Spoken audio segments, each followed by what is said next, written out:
Well, it's really hard to explain exactly what it feels like to be inside of the Jack Links Screamin Sasquatch, but you can imagine the first time I flew the airplane, we didn't have the jet engine installed. It was just the 985, and I took off and I flew it around. It was kind of like you would imagine a 1920s or 30s vintage big biplane, a Stearman or whatever. But then the second flight I flew the airplane, we put the jet engine underneath, and this is 3,000 pounds of additional thrust on top of the 1,500 pounds of thrust on the 985. So total it's 4,500 pounds. With me in it, ready for takeoff, the airplane weighs 4,000 pounds. When we started that thing up, my first thought was, oh man, this is going to be exciting. So I taxi out, and first one, you're kind of testing everything, so you take off and it's climbing. Next thing you know, I'm climbing through 10,000 feet.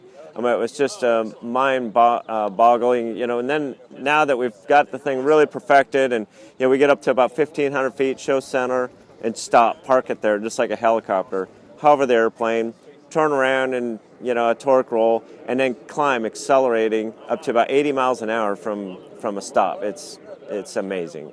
Well, what's kind of interesting in this is, like, for example, when I'm going up, I'm doing rolls, and then I'm going to push out into a inverted flat spin.